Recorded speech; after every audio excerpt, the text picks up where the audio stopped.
మాది ప్రజాపాలన అని ప్రమాణ స్వీకారం నాటి సంధి ప్రసారం చేసుకుంటున్న కాంగ్రెస్ వాళ్లకు మరి రాజ్యాంగ నిర్మాత అంబేద్కర్ కు విలువియ్యాలన్న ఆలోచన లేదెందుకు? అంబేద్కర్ జయంతి నాడు దేశమంతా దేత్తడిగా సంబురాలు చేసి ఆ మహనీయుణ్ణి యాద్ చేసుకుంటే, మన తెలంగాణలో మాత్రం జయంతి నాడే అంబేద్కర్ ను అవమానం పాల్చేసినరు హస్తం లీడర్లు. పాలన సాగిచ్చే సచివాలయం పక్క పొంటే ప్రపంచంలోనే ఎత్తైన అంబేద్కర్ విగ్రహం ఉన్న సీఎం రేవంత్ రెడ్డి కనీసం అటు ముఖానుభవం. సర్కార్ తరఫున ఆ విగ్రహానికి ఒక దండేయలే, దండం పెట్టలేదు. రాజ్యాంగాన్ని రాసి హక్కులను ప్రసాదించి కోట్ల జీవితాలలో ఎలుగులు నింపిన అంబేద్కర్ ఆయన జయంతి నాడే పోసిపోయి కానొచ్చు. గా మహనీయుణ్ణి గౌరవించుకునే తరీక గిదేనా అని ఎందరు బరాబర్ బయటికే మాట్లాడినా గాని కనీసం సమాధానం చెప్పలే.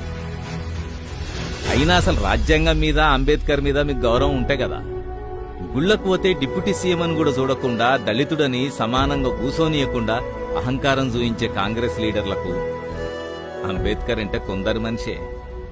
దళిత బంధు అని దేశంలో ఏడలేని తీరిన పథకం పెట్టి వాళ్ళు కూడా పైకి రావాలి, అన్ని తీర్ల అభివృద్ధి కావాలని తనలాడిన కేసీఆర్ అసొంటి లీడర్లకు ఆయన పాలనలు కట్టించిందన్న కారణంతో అంబేద్కర్ విగ్రహానికి కూడా దండం పెట్టని సీఎం రేవంత్ కు తేడా కానొస్తలేదా?